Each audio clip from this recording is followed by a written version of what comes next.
Você está no meio do Saara. Você vê um toldo enorme com um padrão de alvo vermelho. A superfície está tão quente que dá para fritar um ovo no chão. Uma gota de água está por atingir o centro deste alvo à velocidade da luz. Teórica e tecnicamente, esse experimento é impossível de se realizar. Mas se isso acontecer, então um nada misterioso nos esperará. E cada versão desse nada será diferente. Então vamos fazer 3 gotas. Opção 1. É melhor fazer isso de uma altura considerável ou do espaço. Você decola em um jetpack para a estratosfera. Você tem uma garrafa de água na mão e derrama uma gota. Digamos que ela comece a acelerar. Neste caso, mesmo em baixa velocidade, uma gota de água queimará nas camadas protetoras da atmosfera. Em menos de 1 segundo, a gota se transformará em vapor. Digamos que nosso planeta não tivesse nenhuma proteção como a atmosfera. A resistência do ar ainda faria a gota desaparecer. A gota está voando a uma velocidade muito alta. O vento frio a transforma em gelo. Quanto maior a velocidade da gota, mais forte é a resistência do ar. A gota está se movendo cada vez mais rápido, logo atingindo a velocidade do som. Então ela simplesmente se quebra em milhares de partículas pequenas. Sob tais condições, a gota nunca será capaz de alcançar a Terra à velocidade da luz. Nada acontece porque nada chega ao alvo. A próxima tentativa envolve mudar a gota. Oxigênio, dióxido de carbono, ozônio e outros gases na atmosfera destroem qualquer objeto em queda. Mas e se a gota não encontrasse todos esses obstáculos? Você muda quimicamente a estrutura interna da água. Então, coloca seu jetpack novamente e pega uma garrafa d'água. Na altura da órbita terrestre, você abre e derrama uma gota. Ela acelera e não há resistência. Ela passa pelas camadas mais quentes da atmosfera, mas não queima. Passa pelas temperaturas congelantes, mas não congela. Ela voa para o chão, atingindo a velocidade da luz e cai novamente. Mas nada acontece. A gota obteve as propriedades de uma partícula de luz, um fóton. É somente sob tal condição que pode desenvolver a velocidade de que precisamos. Nenhum objeto com massa, seja um carro, uma casa, uma folha de árvore, uma formiga, um único fio de cabelo, um grão de areia ou uma molécula, pode atingir a velocidade da luz. Apenas partículas de luz são capazes disso, já que não tem massa. Uma gota intangível cai no centro do alvo e, novamente, nada acontece. A terceira opção. Os cientistas encontraram uma maneira de acelerar uma gota até a velocidade necessária. Eles também precisam alterar a composição molecular da água, tornando-a mais resistente a altas e baixas temperaturas. Para fazer com que a gota atinja a velocidade da luz sem nenhum dano, você precisa colocá-la em um vácuo perfeito, sem resistência ao ar, sem camadas protetoras da atmosfera. Deixamos apenas espaço e água. Para isso, cientistas precisam construir um longo tubo. No centro do Saara, em torno do mesmo alvo, as pessoas criam um centro científico. Daqui, o tubo deve sair. Sua altura é aproximadamente a distância da Estação Espacial Internacional. São 408 quilômetros, o que é aproximadamente a altura de 50 montes Everest. Você não pode se conectar à própria EEI, pois ela está se movendo o tempo todo. Ela gira em torno da Terra, completando uma revolução em 90 minutos. É por isso que astrofísicos e engenheiros devem construir uma pequena estação projetada para uma pessoa, e esta estação deve se mover paralelamente a um único ponto no chão. O tubo de vácuo é feito de materiais inoxidáveis sólidos para que a chuva e a alta temperatura não possam destruí-lo. No interior é uma liga de titânio e grafeno, o metal mais durável da Terra. O tubo foi construído horizontalmente, então, com a ajuda de vários helicópteros e cabos, ele é colocado na posição vertical e conectado a uma pequena estação espacial. O tubo é equipado com pequenas bombas que bombeiam o ar e bloqueiam seu fluxo para dentro. A gota de água não deve tocar nas paredes, então há uma camada especial de placas gravitacionais. Eles afastam a água da superfície do tubo, usando o poder do magnetismo e das ondas sonoras. Você coloca um jetpack e voa para a estação com uma garrafa de água propícia e durável. Suas mãos estão tremendo de emoção. Sua respiração soa alto no traje espacial. Você abre a garrafa, a inclina ligeiramente e despeja uma gota em uma caixa especial. Dentro deste recipiente, a gota é carregada com a energia necessária para desenvolver a velocidade da luz. Agora está pronta para a jornada. Você olha para a caixa, fecha os olhos e pressiona o botão Iniciar. A gota voa para o cano a uma grande velocidade. Devido à poderosa onda de explosão, toda a estação é jogada para o lado. A gota acelera e, neste ponto, o tubo feito dos metais mais fortes da Terra começa a derreter como sorvete. Há tanta energia na água agora que seria suficiente para fornecer eletricidade a uma cidade pequena. E agora a gota atinge a velocidade da luz, que é de 300 mil quilômetros por segundo. O cano se transforma em pó. Não importa se a gota atinge o chão ou não, porque não haverá nada. Literalmente, todos os objetos materiais, carros, casas, campos, oceanos, computadores, aviões, navios, flores, árvores, devo continuar? Desaparecerão. Coisas intangíveis como gás, ar, ondas de rádio, radiação eletromagnética, bilhões de terabytes com informações digitais, tudo isso também desaparecerá. Nossa, você está encrencado. Todo e qualquer som, gritos, música, o telefone tocando, será impossível de ser criado e ouvido. A luz desaparecerá. Então haverá completa escuridão. Vamos voltar no tempo e ver exatamente o que aconteceu desta vez. Mas não vai funcionar, porque o tempo também não existe. Imagine o tempo como um rio tempestuoso que flui rapidamente em uma direção. Então este rio cai em um poço sem fim e desaparece completamente. Tudo isso aconteceu porque uma gota de água caiu em nosso planeta à velocidade da luz. Assim que uma gota começa a se aproximar da velocidade necessária, ela perde suas propriedades de água. Agora é o objeto mais poderoso e pesado do universo. A energia que vem dela destrói tudo por centenas de milhares de quilômetros. Concreto, solo, rochas e assim por diante, tudo desaparece. No primeiro segundo, tudo é quebrado em milhões de pedacinhos. Então, esses pedaços são dilacerados em milhões de partículas ainda menores. As moléculas queimam. Imagine um mapa mundi de papel. Se você o molhar e rasgar, ele se transformará em pedaços de papel molhado. Se você o queimar, parte do mapa se transformará em cinzas e a outra parte simplesmente voará para o ar na forma de fumaça. O mapa permanecerá, mas nunca mais terá a mesma aparência. Mas se você destruir as moléculas do mapa, é seguro dizer que o mapa nunca existiu. Não haverá vestígios de sua existência. A mesma coisa acontece com o nosso planeta. A energia proveniente de uma gota de água faz com que a Terra nunca tenha existido no espaço. E agora a gota excede a velocidade da luz. Um buraco negro surge, expande e absorve todos os detritos espaciais. Depois a Lua. Em breve será a vez de Marte e de todos os outros planetas do nosso sistema solar. O buraco negro se expande e aumenta a força da gravidade dentro dele. Juntamente com os planetas, absorve a luz. Está ficando cada vez mais perto do Sol. Nossa estrela se divide em tiras de luz como se tivesse passado por um enorme triturador cósmico. O Sol explode e cospe uma quantidade impossível de energia. Acredita-se que buracos negros surjam após explosões de estrelas. Neste momento, toda a energia solar está sendo absorvida pelo nosso buraco negro. Está ficando muito escuro. A luz de estrelas distantes cai diretamente na supermassiva infinidade. Meteoritos voando dentro de um raio de centenas de milhares de quilômetros ao redor também são devorados pelo desconhecido. Há muitos buracos negros no espaço, mas apenas um deles foi criado por uma pequena gota de água. Quanto maior a velocidade de qualquer objeto, mais pesado ele fica. Massa é a quantidade de energia que um objeto tem. Quando as moléculas de água atingem a velocidade da luz, sua massa começa a crescer. E não há limites para isso. Torna-se infinita. Uma massa infinita forma um buraco negro. Absorve tudo. E ninguém sabe o que tem dentro do buraco negro. Tudo que resta é a escuridão e a força inimaginável da gravidade. Então, acho que provavelmente não deveríamos fazer esse experimento, né? Que tal fazermos um vulcão de bicarbonato de sódio? A luz é a coisa mais rápida do nosso universo. Ela viaja pelo espaço, passando por Mercúrio e Vênus para chegar até nós e está desacelerando. Mas não precisa entrar em pânico. O Sol está ficando mais fraco, mas não veremos os efeitos disso por mais de 1 bilhão de anos. No vácuo espacial, a velocidade da luz é de cerca de 299.792 km por segundo. Se fosse mais lenta que isso, os humanos perceberiam as mudanças instantaneamente. Haveria alguns efeitos incríveis, como a mudança de cores e o brilho dos objetos desaparecendo.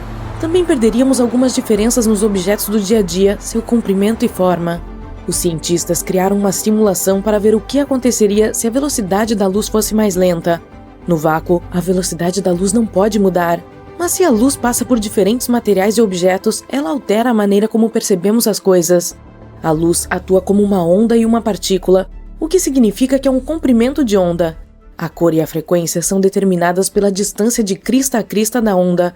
Ela se comporta de forma semelhante ao som com o efeito Doppler. Imagine que você está no meio de uma rodovia movimentada e um carro buzinando acelera. Uau, isso foi barulhento! Você ouve o som da buzina dessa maneira porque o objeto em movimento produz o som enquanto você está parado.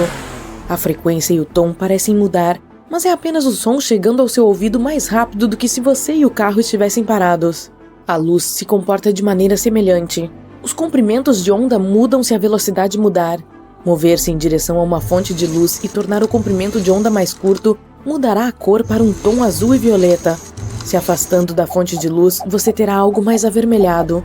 Então, se a velocidade da luz diminuísse para a velocidade de caminhada, perceberíamos as cores mudando quando nos aproximássemos de um objeto iluminado. Ao mesmo tempo, a cor mudaria ao nosso redor e atrás de nós. Se você andasse para os lados, as cores para as quais está caminhando se tornariam mais azuis, e tudo à distância se tornaria vermelho. Essa informação é útil para astrônomos estudando objetos no espaço. Se as luzes estiverem deslocadas para o azul, significa que o objeto está se movendo em nossa direção. Se estiverem deslocadas para o vermelho, então está indo na direção oposta. Na verdade, tudo no universo está deslocado para o vermelho, provando que o universo está se expandindo e se afastando de nós. Quanto mais lenta, mais brilhante fica a luz. Isso porque os fótons se tornam mais presentes para que a gente os enxergue. Nesse ritmo, podemos ver luz invisível e aumento da intensidade. Você não notará muito esse efeito se estiver parado. Mas devido ao efeito Doppler, mover-se em direção ao objeto terá cores diferentes e intensidades de luz diferentes. Outro fenômeno que experimentaríamos é a dilatação do tempo. Quando você se move a uma velocidade semelhante à da luz, e o tempo diminui em relação a alguém que não está se movendo nessa velocidade. O espaço e o tempo são relativos. Então, se você estiver sentado em sua mesa procrastinando por horas, soa familiar, não é? Todo o seu movimento passará pelo tempo e não pelo espaço. Você estará parado, mas ainda estará tecnicamente avançando no tempo, envelhecendo lentamente. Quanto mais rápido você se mover pelo espaço, mais lento será seu movimento através do tempo. Se você se mover na mesma velocidade que a luz, todo o seu movimento será através do espaço e não através do tempo. Para perceber isso, você precisaria de outra pessoa para observá-lo. Você não está em uma máquina do tempo, vocês dois estão na Terra experimentando o mesmo fluxo temporal. Para você, que está experimentando isso em primeira mão, parece que você está indo mais rápido, porque está tendo muito mais movimento no espaço em um determinado momento. Quanto mais perto você se aproxima da velocidade da luz, menor se torna. Bom, na verdade não, mas depende do observador. Se você estiver viajando a essa velocidade, um objeto próximo parecerá pequeno. Assim como alguém que está observando você viajar à velocidade da luz vai pensar que você é menor do que realmente é. A simulação que cientistas do MIT realizaram mostrou que se a velocidade da luz diminuir, tudo ficará esticado como uma panqueca. Se você vir montanhas à distância e depois correr à velocidade da luz, elas parecerão mais longe. Os objetos ficarão distorcidos e parecerá que você está chegando a um determinado lugar mais rápido porque o tempo diminuiu para você. Se você estiver completamente parado e alguém do seu lado esquerdo jogar um objeto em forma de cubo para o seu lado direito, naturalmente você verá um lado dele, a menos que ele vire. Mas nesta nova realidade, verá a parte da frente envolvendo o lado visível que está vendo. Se você estiver se movendo na mesma velocidade que a luz em um espaço infinito, tudo será esticado à medida que você atingir velocidades infinitas. Em um mundo onde pessoas podem andar na mesma velocidade que a luz, não perceberemos nada como fazemos normalmente. Teremos que nos acostumar com a maneira como vemos objetos. Cada movimento que fizermos resultará em mudanças drásticas de cores. Mesmo virar a cabeça para olhar para algo parecerá estranho. Digamos que você esteja em um supermercado fazendo as suas compras e você caminhe de um corredor a outro corredor. O leite no final do balcão parecerá muito perto de você, mas quando você se aproximar, começará a sentir que está ficando mais longe de você. O leite também parecerá um pouco vermelho. Assim que você se aproximar, ele mudará para azul. Se alguém passar por você com um carrinho de compras, você o verá como uma espécie de modelo 3D de carrinho. A cor mudará à medida que se afastar de você. Parecerá estar longe, mas estará bem na sua frente. Na verdade, nós não sabemos a velocidade real da luz. Os físicos acreditam ser próxima de 299.792 km por segundo, mas essa constante é apenas para eles calcularem outras coisas científicas para que possamos entendê-las melhor. O problema é que só podemos medir a luz com feixes de luz e espelhos. Mas não é como se tudo o que temos que fazer fosse apontar um feixe de luz para um espelho e medir seu caminho original e seu caminho refletido. A teoria da relatividade de Einstein afirma que o caminho original da luz que se move da fonte para o espelho pode não ter a mesma velocidade que a luz refletida do espelho de volta à fonte. Hipoteticamente, se a luz levar 10 segundos para viajar da fonte até o espelho e depois voltar para a fonte, podemos concluir que cada viagem leva 5 segundos. Mas a teoria de Einstein é de que pode levar 9 segundos para que a luz viaje da fonte para o espelho e apenas 1 segundo do espelho de volta à fonte, ou vice-versa, ou talvez números completamente diferentes. É por isso que é tão difícil medir a velocidade da luz. Um marco para os cientistas foi quando se conseguiu diminuir a velocidade da luz para zero sem perder seu brilho.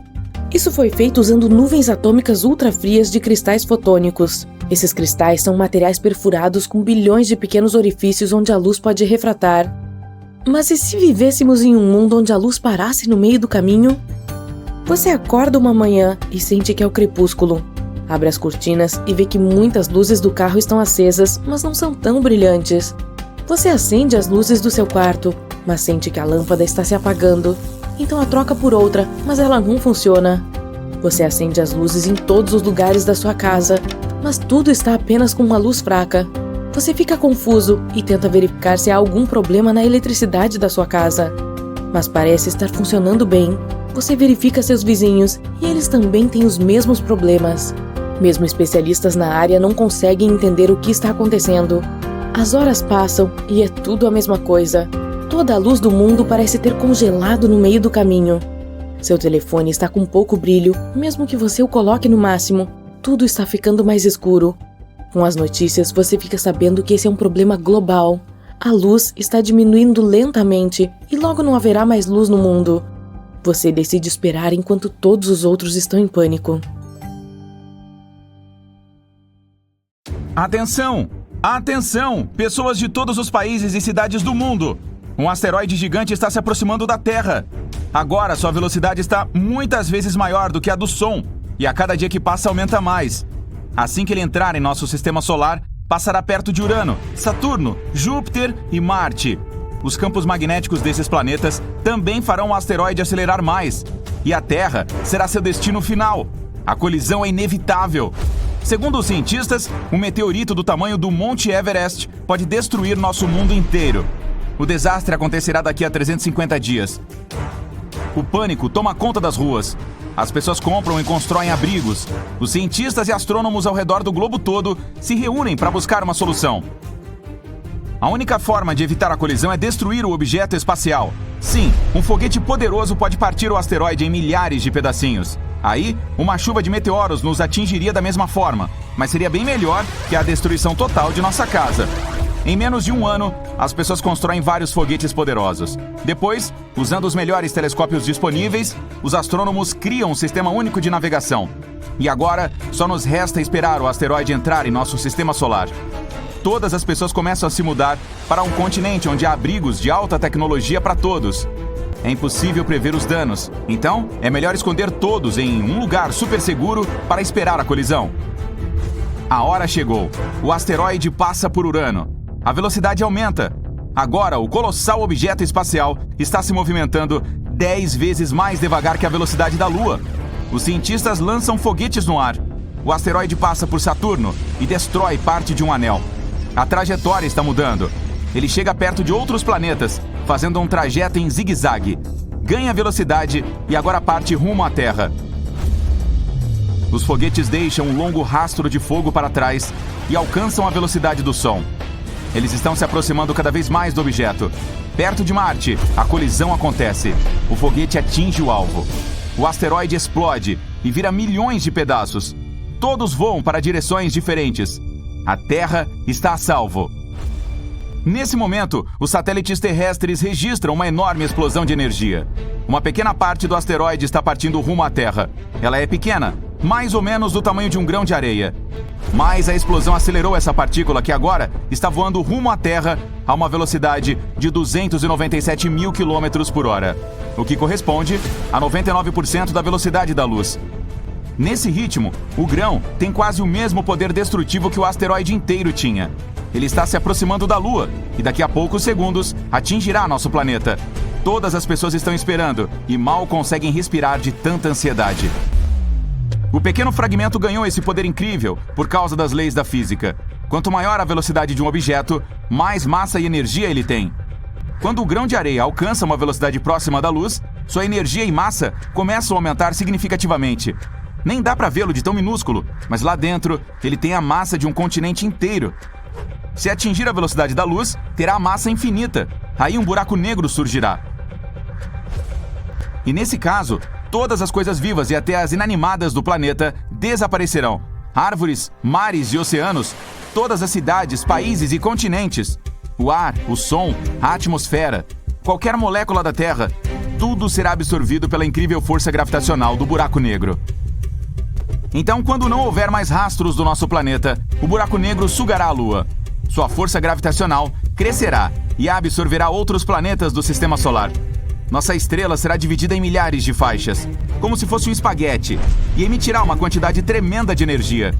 Isso pode desencadear o surgimento de um segundo buraco negro, mas, felizmente, só temos 99% da velocidade da luz. E esse 1% muda tudo. Outra coisa, nenhum objeto com massa consegue atingi-la. O grão de areia entra na atmosfera terrestre. Visto de fora, parece um meteoro brilhante furando o céu.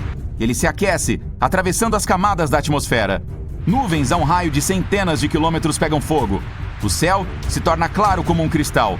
Se você olhar para esse cenário em câmera lenta, verá o ar ionizado, pois as moléculas do ar estão separadas. Na natureza, esse processo ocorre durante os relâmpagos. Nosso Sol também tem energia ionizante e desinfeta o ar.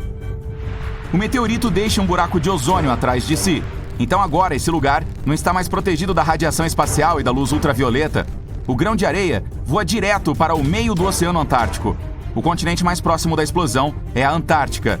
O ar das redondezas se aquece e se mistura com a temperatura fria do mar, criando furacões. Assim que o grão se aproxima da superfície da água, ela começa a ferver. A temperatura e a energia do grão são tão gigantes que a água evapora. Mas as moléculas de vapor são queimadas instantaneamente. Milhares de litros de água simplesmente desaparecem da face da Terra. O grão desce os primeiros metros sem tocar a superfície, já que a água evapora à frente dele. Depois, cai no oceano, causando uma poderosa explosão. Centenas de milhões de litros de água espumam e fervem por causa da alta temperatura. O oceano inteiro, dentro de um raio de centenas de quilômetros, é iluminado por uma luz brilhante. As profundezas do mar, onde os raios solares jamais chegaram antes, ficam quase tão transparentes quanto a água do fundo de uma piscina. Os restos de navios naufragados são despedaçados por causa da poderosa explosão. Monstros marinhos desconhecidos e lulas gigantes que vivem na escuridão ficam com medo da luz brilhante e nadam para longe dali. Depois, finalmente o grão de areia chega ao fundo do mar e penetra a crosta da Terra. Se alcançar o núcleo, o planeta provavelmente explodirá com essa incrível energia. Felizmente, isso não acontecerá. A resistência do oceano e do chão desacelera o grão e tira sua energia. Isso provoca uma leve alteração nas placas tectônicas. E não para por aí. Ondas gigantes se formam e se espalham pelo oceano. A onda de impacto cria enormes tsunamis. Imagine jogar uma pedrinha dentro de uma poça d'água. O mesmo acontece com o oceano. Ondas gigantes se aproximam das cidades litorâneas. Felizmente, as pessoas foram evacuadas, mas o dano causado por um grão de areia custará centenas de trilhões de dólares. Casas estão destruídas, ruas estão inundadas. Depois de um tempo, a chuva cai, acompanhada de furacões. A água do oceano vaporizada pelo grão se transforma em nuvens gigantes de tempestade. O vento as leva para os continentes. E aí, depois do tsunami, chuvas prolongadas começam, inundando países inteiros. Vários dias depois, desastres naturais ainda estão acontecendo. A temperatura do Oceano Antártico subiu vários graus. A água está fervendo no local da colisão, derretendo as geleiras do continente. Milhões de icebergs estão derretendo. Então o nível da água dos oceanos do mundo sobe. As bordas de alguns continentes estão submersas para sempre. Nuvens carregadas chegam ao Saara e outros desertos. A mudança nas placas tectônicas causa terremotos em alguns continentes. Vulcões acordam. O céu se enche de cinzas vulcânicas que irão demorar meses para assentar. No começo, isso cria condições desafiadoras para a vida na Terra. As plantas e todas as criaturas vivas não recebem luz solar suficiente. Nas árvores e nas algas, a fotossíntese é interrompida. A produção de oxigênio para. Está ficando cada vez mais difícil respirar. O ar que preenchia a atmosfera do planeta está se esvaindo aos poucos. As pessoas têm que se adaptar às novas condições e constroem novas cidades, tanto no solo quanto sobre o oceano. Plantações são criadas com iluminação artificial para a produção da fotossíntese. Felizmente, todos os problemas acabam quando as cinzas assentam. Dentro dos vulcões, há magma quente fluindo. Isso pode ser útil, já que ele é rico em substâncias químicas e minerais. Junto com as cinzas, os nutrientes caem no chão e o solo é fertilizado. Plantas, árvores, frutas e legumes crescem incrivelmente rápido e produzem muito oxigênio. O Saara está cheio de flores agora e parece mais um campo florido do que um deserto. O grão de areia apenas renovou o planeta em vez de destruí-lo.